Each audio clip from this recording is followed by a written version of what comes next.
So good morning and good afternoon, everyone. Welcome to today's prep webinar on program management and administration, tips and strategies from the field. My name is Patrick Ayer with RTI, and I'll be helping out with the virtual room today. Just a quick note, when you log in, your microphone will be automatically muted, but if you have any questions or comments, you can submit those into the Q&A or chat window at any time. And if you run into any technical issues, please reach out to me in the chat window. So at this time, I'll go ahead and turn things over to Katie to introduce us to today's session. Thank you. Excellent. Thank you so much, Patrick. And thank you everyone for joining us. Feel free to introduce yourselves in the chat and let us know where you are zooming in from this afternoon or this morning, wherever you are.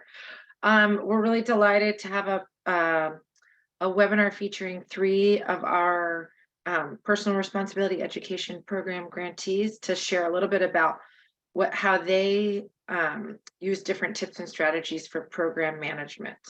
So if you go to the next slide, Patrick, our objective for this webinar is that you walk away with concrete tips and strategies to assess your agency's processes to ensure compliance with PREP legislative and notice of funding award requirements, that you walk away with specific tips and strategies used to enhance program management and administration, and that you're able to brainstorm action steps for integrating these tips and strategies that we discussed today into plans for enhancing your program management and administration in the future.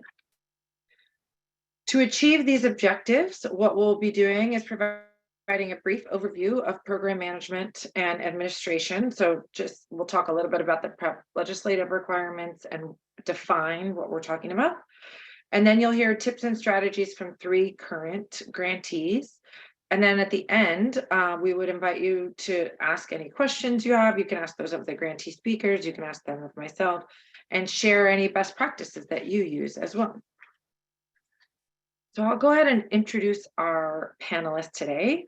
Our featured grantee experts who will be sharing their tips and strategies are Rebecca James, Yolanda McRae, and Erica Dennis. Rebecca James is the Director of Community Programs and Partnerships at Healthcare Education and Training Incorporated. And she's going to be focusing her information on recruiting, training, supporting, and retaining program facilitators, which I know is a topic that comes up a lot with the grantees that I work with. Emphasis will be placed on ensuring agency structure and that the agency structure supports implementation. So how can we think about how to support implementation? Ms. Yolanda McRae is the PREP Technical Assistance Coordinator at the South Carolina Department of Health and Environmental Control, and she'll be presenting information on working with subrecipients and program sustainability. And Erica Dennis is the Adolescent Pregnancy Prevention Unit Manager at the Georgia Department of Human Services, Division of Family and Children Services, and she'll be presenting information about training and monitoring subrecipients. So we're really delighted to have these 3 amazing panelists sharing with us. And we also hope that you all provide some of your tips and strategies as well as we go. So if you want to go to the next slide, what do we mean? You can go one more, Patrick, by program management and administration. So we're really talking about how do we bring intentionality in your practices, which can lead to sound program management and administration, effective and efficient implementation, and support you in achieving your program goals. So critical components of program management and administration include recruiting and retaining facilitators or educators, people that are working directly with youth, professional development for those staff, working with subrecipients and partners, building out referral networks and referral service, making sure you have a broad referral service network, thinking about fidelity and fidelity monitoring, thinking about continuous quality improvement, and then also thinking about sustainability. So when we bring intentionality and planning to these components, it can increase participant engagement, increase buy-in from our community partners and other community members in our work, and ensure compliance.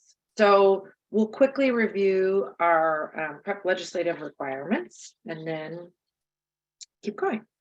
First of all, PREP program. So this is all PREP all 4 different funding streams must implement programming that addresses abstinence, contraception, and sexually transmitted infections. And it covers at least 3 of 6 potential adulthood preparation subjects. PrEP programming replicates evidence-based effective programs or substantially incorporates elements of effective programs that change behavior.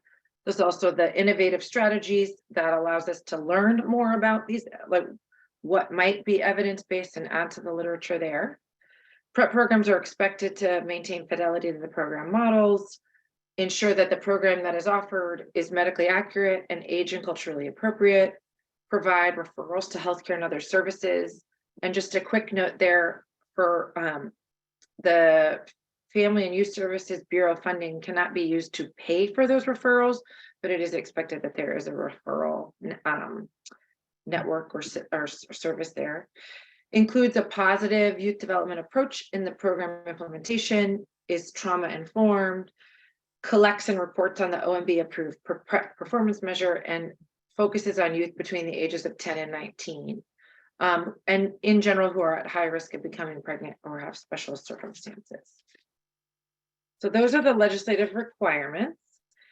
Thinking as we get started, we'd love to hear a little bit from those of you in the audience of which area of program management and administration is most challenging for your agency. So think about your agency.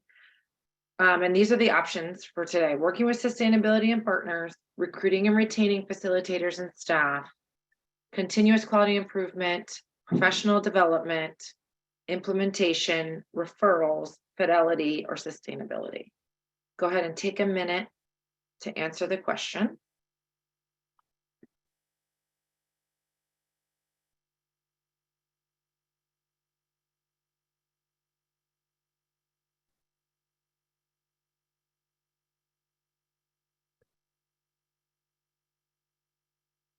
And Patrick, I guess when we have a decent number of folks, if you want to share the. Yep, looks like we're getting close. I'll give people a few more seconds.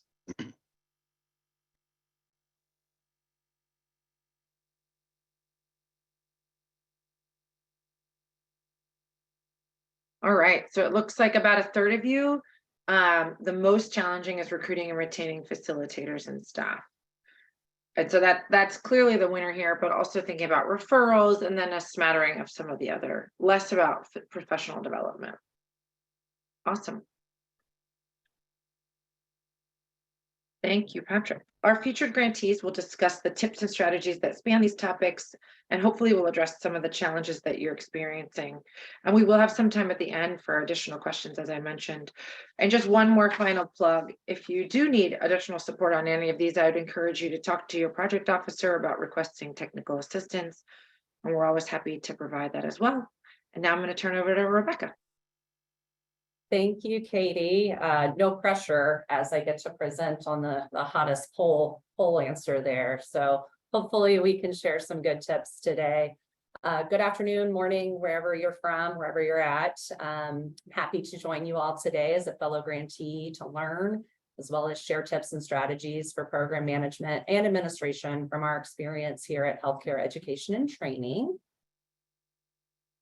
Quick little disclaimer and shout out, as you all know, the views expressed in written training materials, publications, or presentations by speakers and moderators do not necessarily reflect the official policies of the Department of Health and Human Services, nor does mention of trade names, commercial practices, organizations, imply endorsement by the U.S. government. And again, support for this project is provided by Healthcare Education and Training by the Department of Health and Human Services, Administration on Children, Youth, and Families through the CPREP program. So a little bit more about me, just a quick introduction. My name is Rebecca James. I am the Director of Community Programs and Partnerships at HCET, as was previously mentioned in the introductions. In this role, I oversee our adolescent health projects, including our CPREP project, which is titled IMPACT, which stands for Indiana Proud and Connected Teens.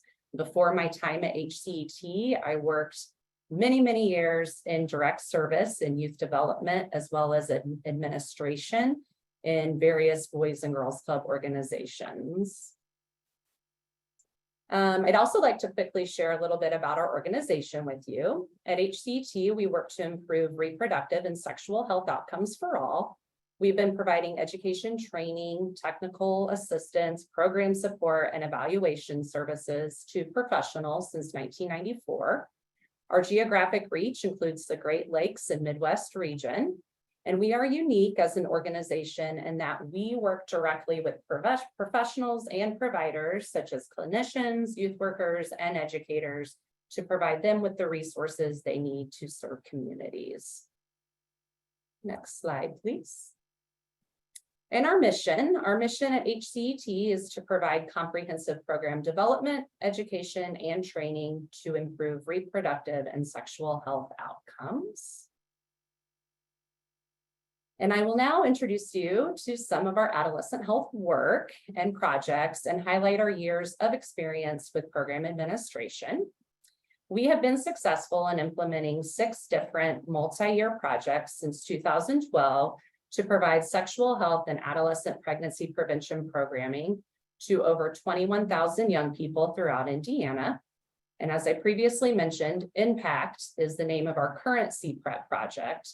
And in that project, we serve youth who are involved in both the juvenile justice and child welfare systems.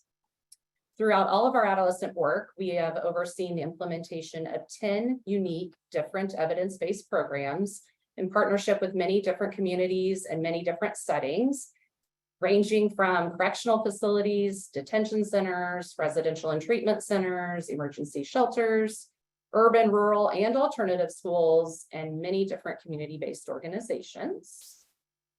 Next slide, please. Now I will share a little bit with you about our unique structure, which helps to support the continuous quality improvement, the success, and sustainability overall of our program administration and our efforts. You will see here in the chart multi-levels of staff and community participation in our projects, including leadership teams, implementation teams, and support teams, which help to support buy-in and sustainability of our programs.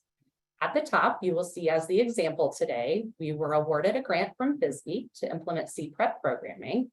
We then work really closely with our community partners, who are named here as implementation partners, to implement our programming. Our partner relationships are fostered on an ongoing basis and are based on previously identified community needs and organizational alignment. Our staff work very closely with partner leadership at other organizations, including vice presidents and executive directors, to execute partner agreements or subawards and to support project deliverables so that there's buy-in from the top down and the down up. We then provide overall project management support, including fidelity of implementation, evaluation and performance measurements requirements, training, technical assistance, resources, and fiscal oversight of the project. Our implementation activities are supported by our dedicated team at HCET, which includes project managers and many others, to provide direct support to our partner staff, who are named here as our educators. Our educators implement an evidence-based program and provide the direct service to young people and their families. Our managers, as well as our virtual learning team, who I will introduce shortly, provide training and additional resources to the partners throughout the life cycle of the project. We also have a dedicated evaluation team, which includes a senior evaluation manager. They are employed by HCET, and they oversee all of our evaluation activities and fidelity monitoring activities. This role works directly with our university partner from Indiana University School of Medicine, quick shout out to IU, Adolescent Health Division, to collect, analyze, and disseminate project data.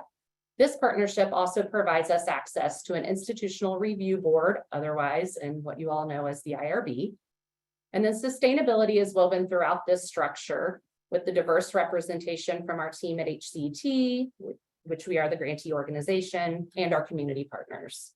We also have a dedicated director of sustainment position, and that person oversees and prioritizes all of our project sustainability efforts and helps us be successful in our administration of the project. Next slide, please.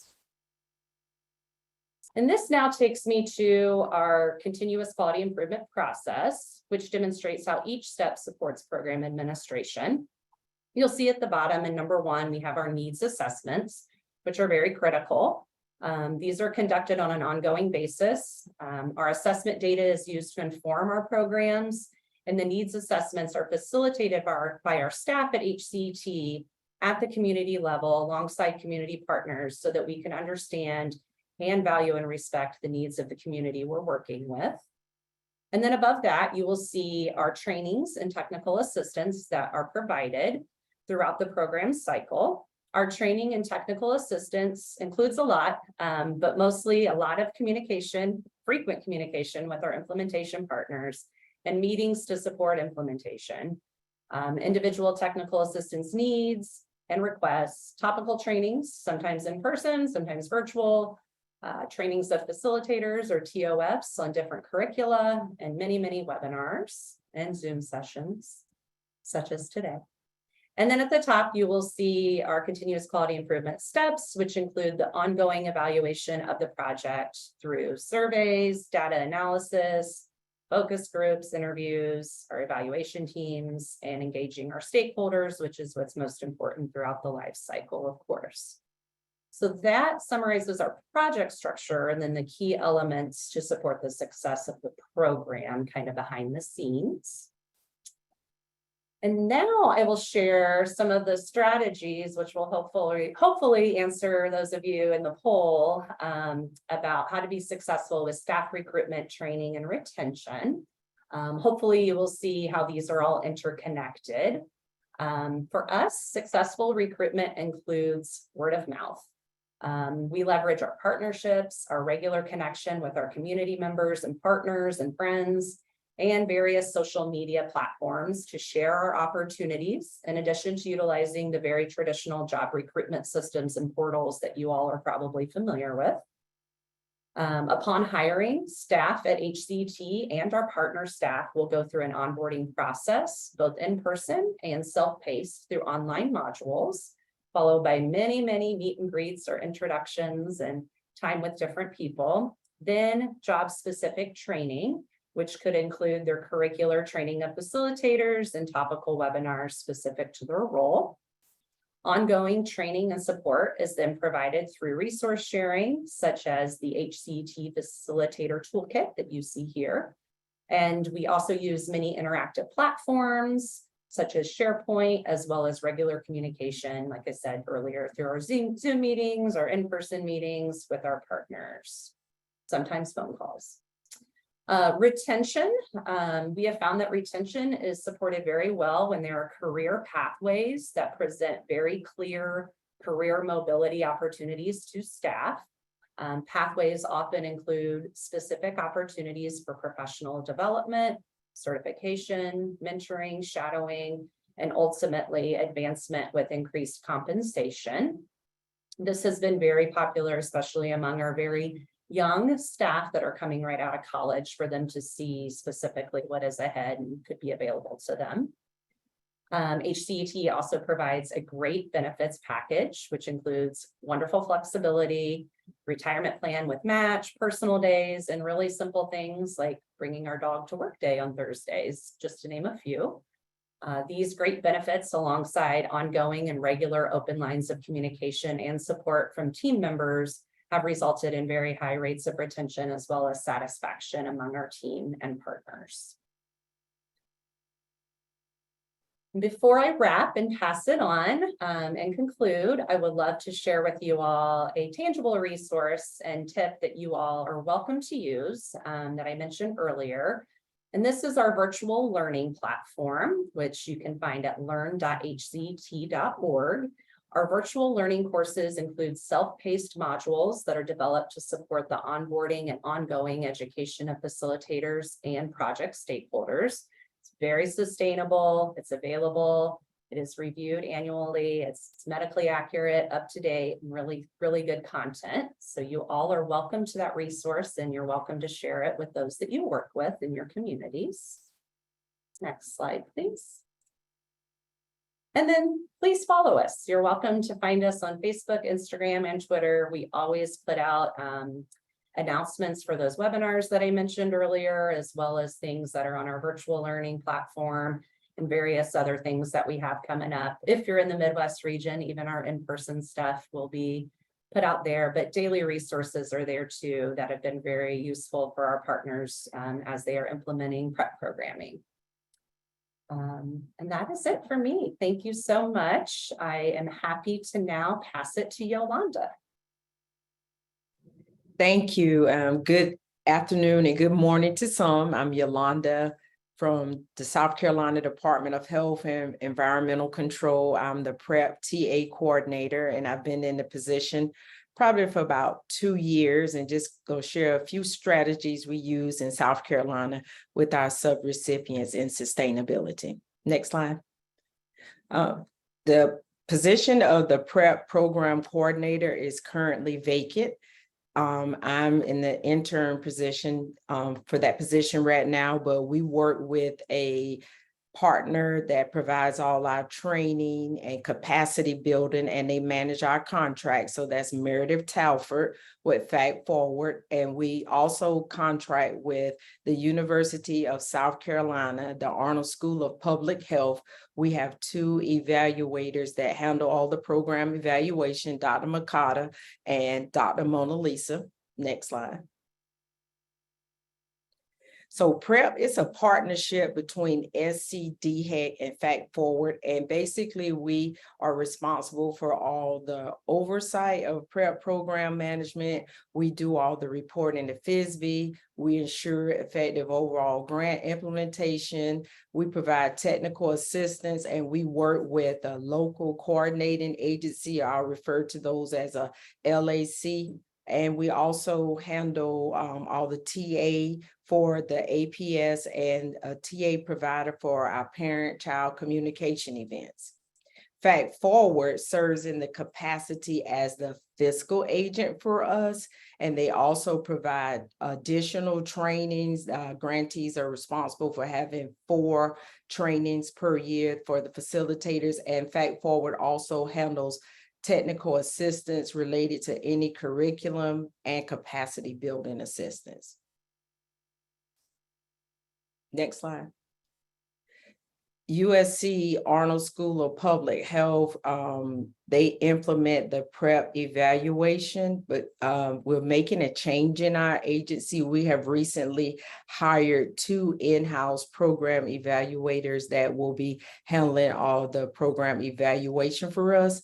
USC Arnold School of Public Health will be working as consultants for a year with the project. And the PrEP LAC, as I mentioned earlier, their capacity building, and basically their job is to work in the community as far as the community work groups.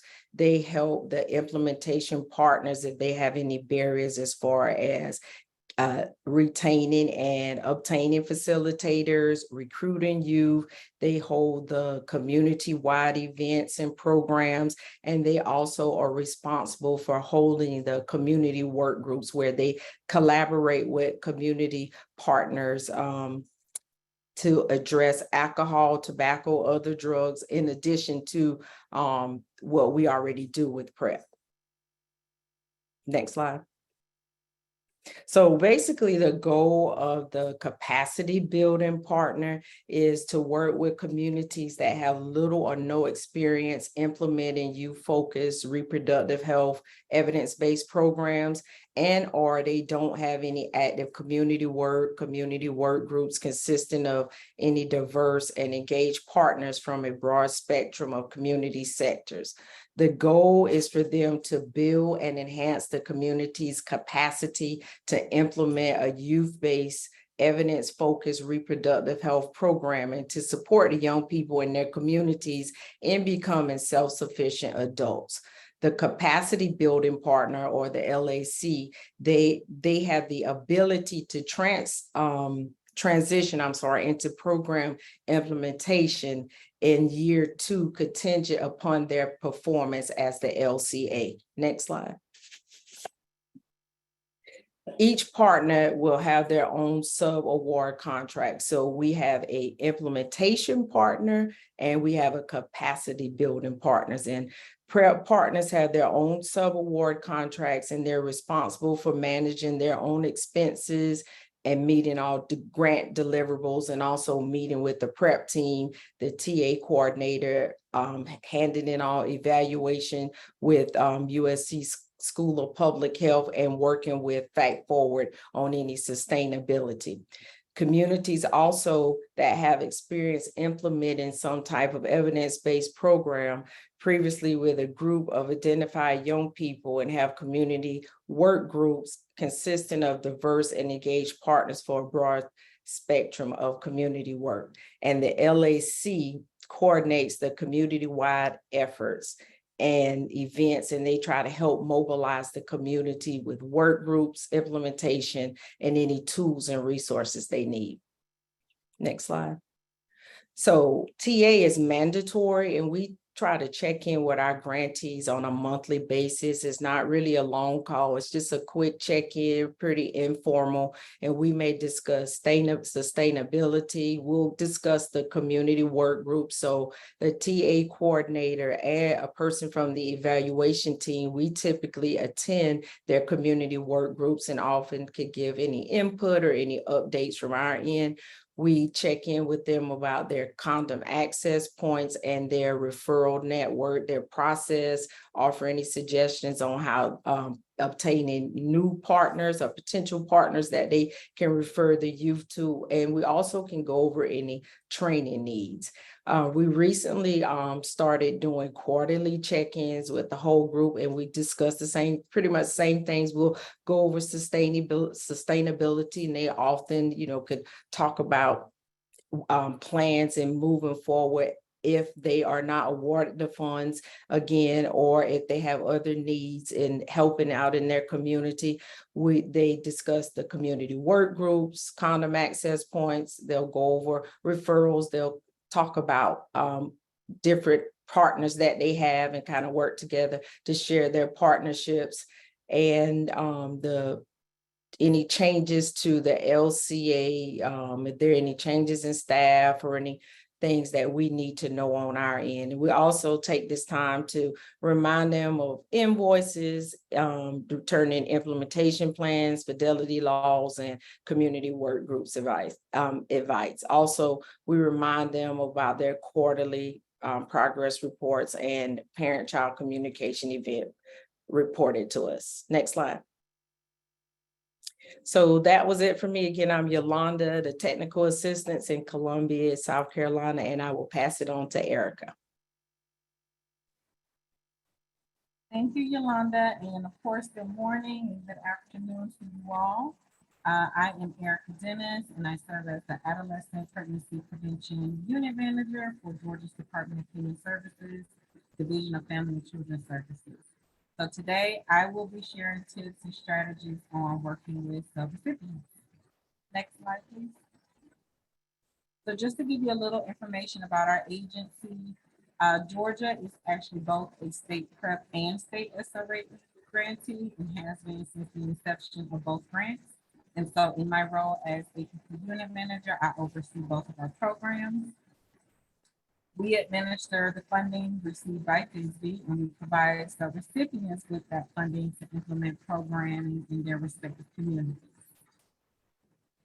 On average, approximately about 60% of funding is devoted to our subrecipients to implement programming. And just to let you know kind of what we've done this year, adolescent pregnancy prevention programming was provided within approximately 70 counties within the state of Georgia, and it's our goal to expand our reach to new communities. So that translates across both PrEP and SRAE to servicing roughly about 55,000 children annually. Next slide, please. So in an effort to promote effective and efficient implementation of our programs, Georgia has identified 6 basic steps that we believe allows us to have sound program management and administration. There are 6 basic steps that we carry out throughout our entire grant year, and we've identified ways to implement management activities at every step. Due to time constraints in today's presentation, though, we're only going to mainly focus on steps 3, 4, and 5 of what you see on your screen. Next slide, please. So to provide some context, Georgia releases a funding solicitation each year for agencies to apply for funding for the upcoming year. Agencies must submit a proposal, which is inclusive of a written narrative describing their programs. They also submit a needs assessment report, a proposed budget, and a host of other documents. And in order for an agency to submit a proposal to us, we do provide training and technical assistance to those agencies, which highlights step 3 of our 6 basic steps. So step 3 is training and technical assistance. As we all know, training and technical assistance is an important part in building and maintaining the capacity of subrecipients. It enhances their performance, reduces their turnover, also provides opportunities for them to increase their knowledge around different sexual health related topics, and securing partnerships, etc.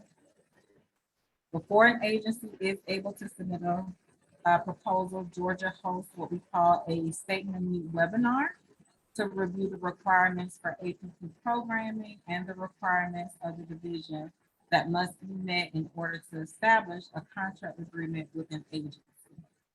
So we also review required documentation, any reporting requirements that will be carried out, any fiscal, financial requirements that must be met. And after they participate in this required or mandatory webinar, agencies will receive a code that grants them access to an online submission portal where they can actually upload their required proposal and documents to apply for funding.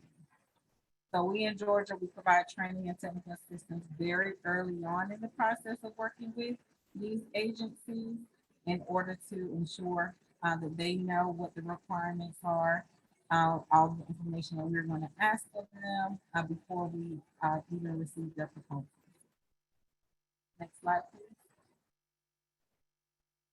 So after we identify the subrecipients that we do intend to award for the upcoming year, we actually host the second orientation. The second orientation is called a contractors management orientation. And this usually occurs at the start of the fiscal year, which is usually October. So during the session, we basically reinforce what our programmatic requirements are. This may include discussions regarding required trainings or professional development opportunities that the subrecipients must complete. We may review the process for administering entry and exit surveys, reviewing the pacing of their performance measures, etc. It is important for our subrecipients to feel supported by us as the grantee, and also to recognize that we are here to serve as a resource for them to be able to utilize. In addition to our contractors management orientation, we recently have begun hosting what we call a financial management orientation that is required for all agencies to participate in. So essentially, we look at providing overviews on the programmatic side, but we're also now providing support on the fiscal or financial side. And so during this orientation, we review what are allowable and unallowable expenditures, what constitutes supporting documentation to showcase expenditures. We also review record keeping requirements and things of that nature. Ongoing training is also provided as we work with a training and technical assistance provider known as the Georgian Campaign for Power and Potential, or GCAP. And we also at times partner with curriculum developers to host training on the curriculum models that we use here in Georgia. We meet monthly in both group and individual settings to provide TA to the subrecipients. So some types of TA include program planning and management, program implementation, and program evaluation and assessment. So we believe that these learning variations provide support and services to assist subrecipients in fulfilling their contractual obligations and provide an overview of state monitoring. Georgia also provides its recipients with an operations manual that outlines our program requirements and guidelines. So this tool is again issued at the start of every fiscal year, October, and is referenced during our contractor management orientation. Many of Georgia's subrecipients are pre-existing partners, and so because of that, we tend to focus on reviewing what items are new for the upcoming year and or what processes have been revised or updated. So we believe this tool serves as a great resource for outlining again expectations, identifying procedures, and reducing any liability risks that the subrecipients can reference throughout the entire grant year. Next slide, please. So here in Georgia, we have what's called program specialists. Those are staff members that support either PrEP and SOAE. And so our program specialists provide technical assistance in a variety of ways.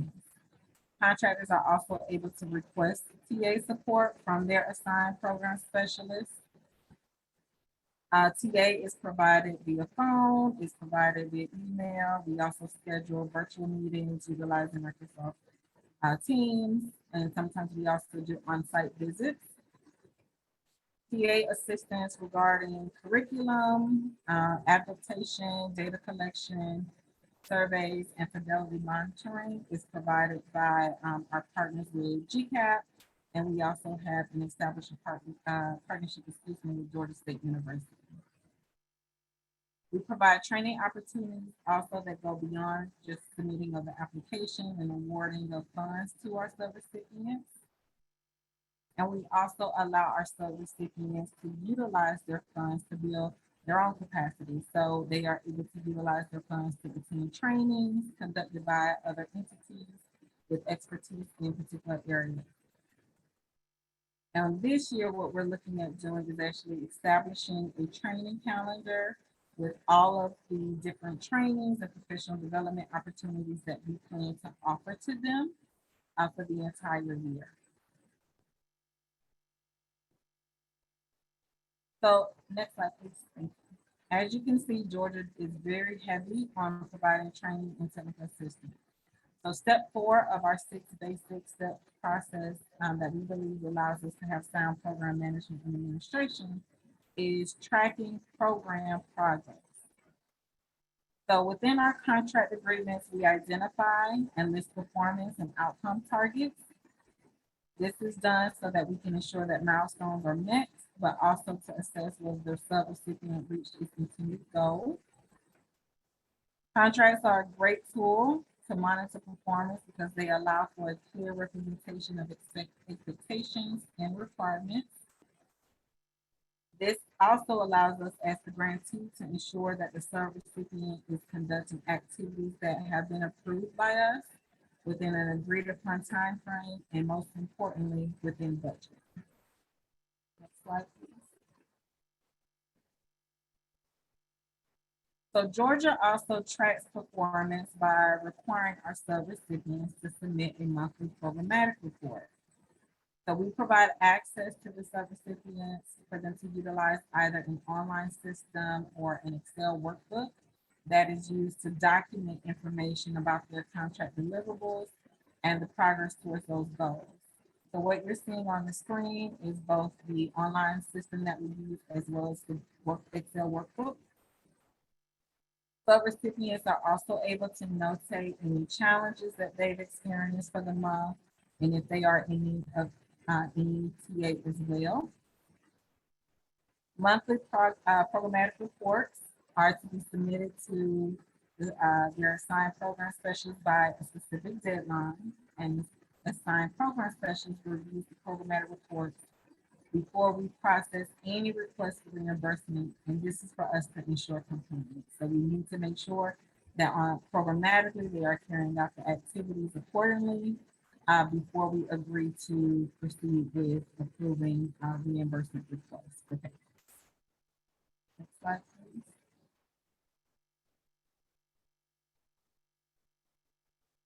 Georgia also provides the grantees with access to a performance measures management portal. It is called GAPR for PrEP. And the portal, excuse me, is intended to help summarize data, which makes it easier for our subrecipients to fill out relevant data portions of their monthly programmatic report. So what you're seeing on your screen is a screenshot of our GAFA database system. Next slide, please.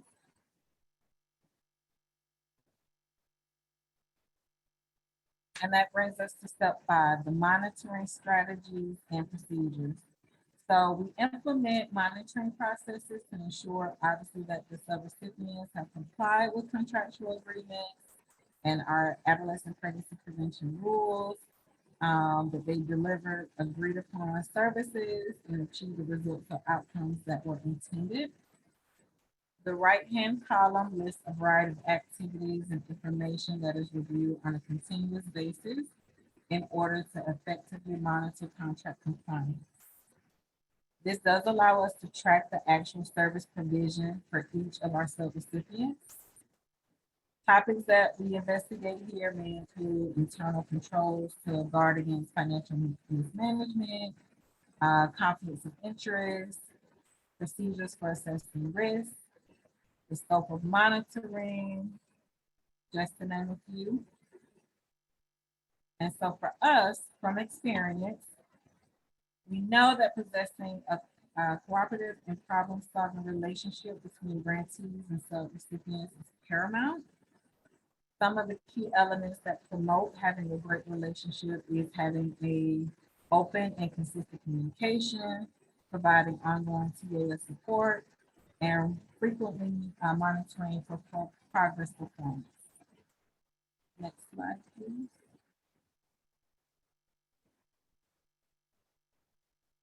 So much like you all, Georgia also conducts site visits as a monitoring tool for all of our subrecipients. We conduct site visits at least once per year, and usually we like to do it in the first 2 quarters of the fiscal year. We do this so that we can evaluate performance and also identify any problems or concerns early on so that we can modify and pivot accordingly. We communicate regularly with subrecipients to create awareness of what the monitoring protocol involves. And we also detail what that protocol involves within our operations manual, so they have it and can reference to it throughout the entire grant year. I'm sorry, go back one slide. We also provide monthly status reports to subrecipients so that they can also know kind of where they stand and what was the outcome of our site visit.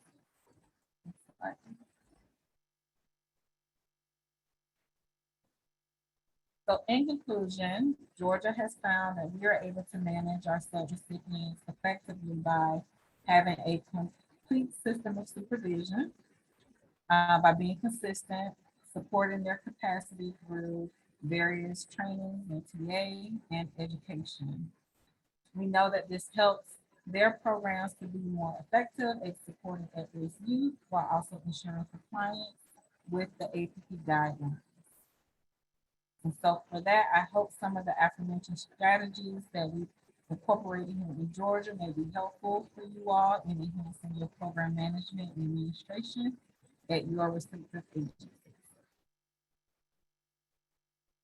So if you have any questions in reference to kind of what are we doing here in Georgia, and also if you want to learn more about some of these, the 6 basic steps, especially those that we were not able to discuss today, my contact information is on the screen. Please feel free to reach out if you would like more information.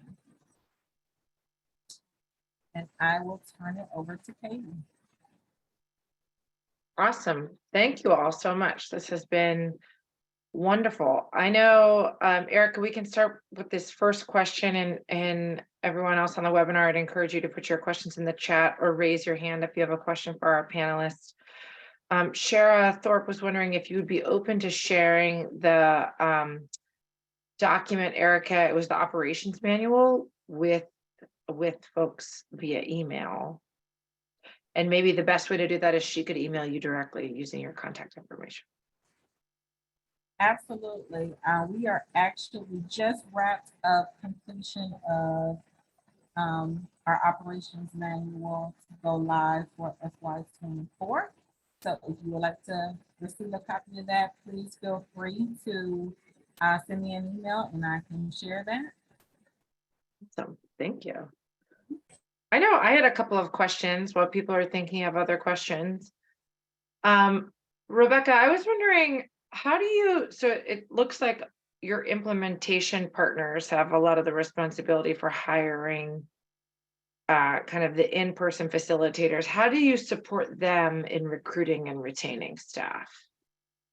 Yeah, no, that's a great question. And it takes a lot of time. So it kind of depends on our partners. So some of our partners will ask for our assistance, like, hey, would you mind sharing our posting? Like, we're really having a hard time recruiting folks.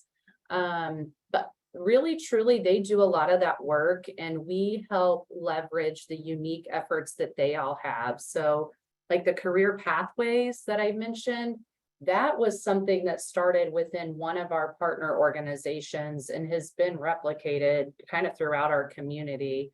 And we just kind of get the word out. A lot of it's social media, but then as folks are coming on, we spend a lot of time up front with them to get them comfortable with what they're going to be doing. So we require them to take all of our virtual learning courses first as like a set of like foundational courses for facilitation. And then from there, we start with either a weekly or bi-weekly check-in meeting, which eventually tapers back to just monthly once they're kind of a veteran facilitator and partner. And in those sessions, we're going through challenges, successes, specific resources they need, and then we're tailoring what we provide them based upon their needs and where they're at.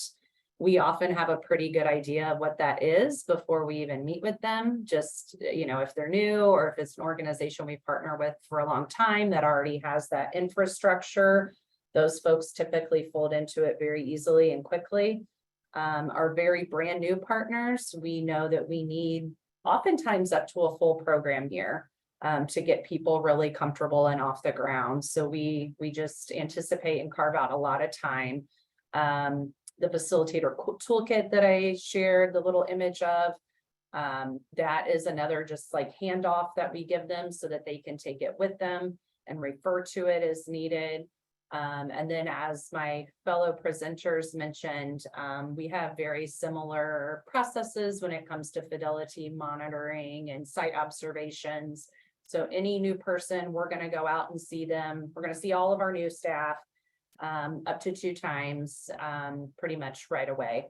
And then we phase back as soon as they're comfortable and we know that they've got it. And then we just kind of go from there to continue to support and provide them all the resources they need.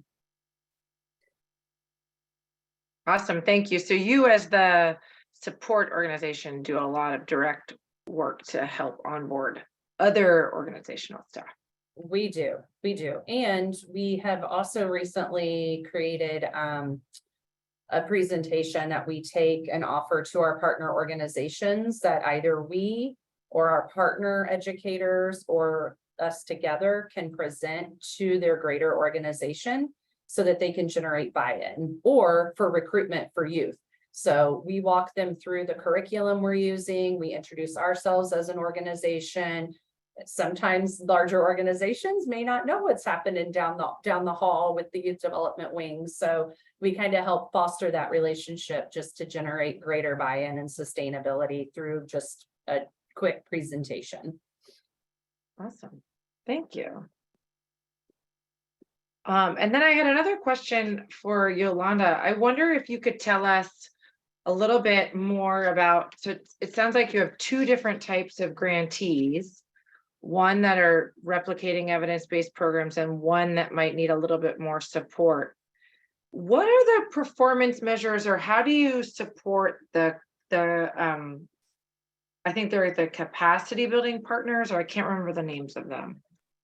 Yeah, so the capacity building partner is what we refer to as the LCA, the local coordinating agency. So we work with them pretty much the same way that we do with the implementation partner. So any assistance they need with what possible things they could do for a parent-child communication education event, or suggesting potential partners that they can work with. Like one of our grantees, for instance, struggling, one of the LCAs was struggling to get kids into their program and also help the kids just with some back to school and after school things and things they had going on. And we suggested that they work with DJJ and working with some youth in their after school program to increase their numbers with that. We'll also work with them on coming up with a strategy to recruit in the community, to use youth to try to recruit other youth, and also how they can better support those that are implementing. So whenever we would go out to do site visits at the school, which was the implementation partner, we would bring the LCA, the capacity building partner, along, and they would see the fidelity laws and the implementation plans, or hear the discussions about, trying to retain kids in the classroom or classroom management. So they will work closely with us as we work with the implementation partner. So they got to see all parts of it, but were more responsible for the community work group.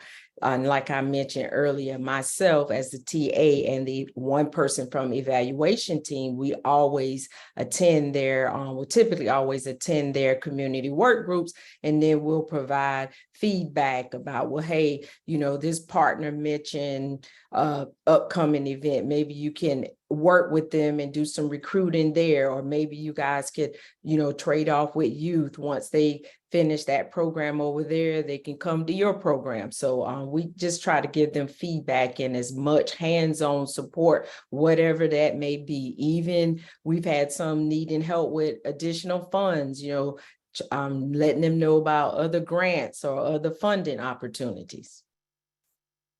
Awesome. Thank you. And I think you answered my question. I was curious if the quarterly check-ins included the community partner grant, the capacity building grantees, and the implementation grantees.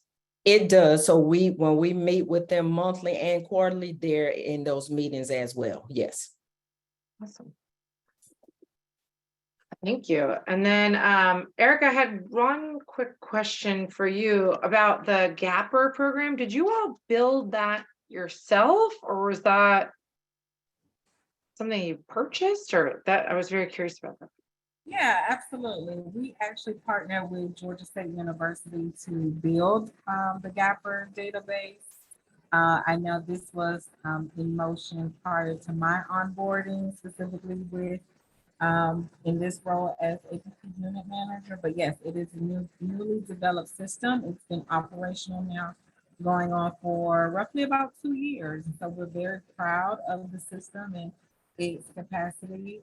We are looking at always making improvements and updates accordingly. But yes, we are definitely happy with the outcome of, our idea and thought and efforts, right? So. Awesome. Thank you. Did anyone have any other questions?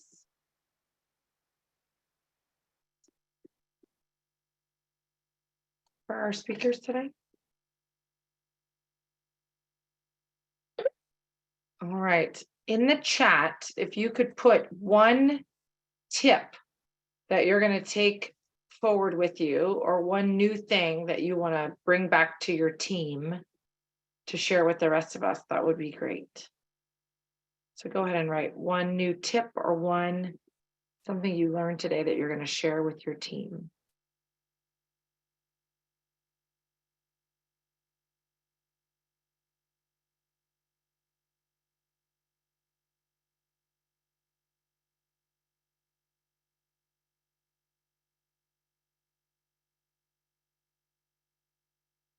All right.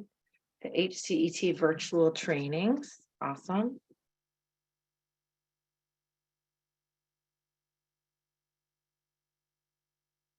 Facilitator toolkit.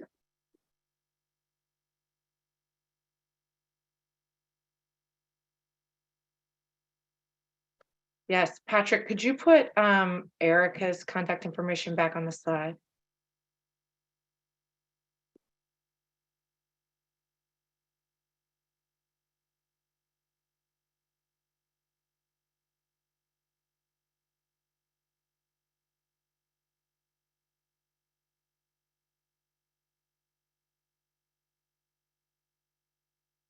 And I know we always try to share there. I'd also encourage you all in your liaison groups to think about ways of sharing these toolkits as well. And we can think about as a TA team if there's an easier way to get them to folks.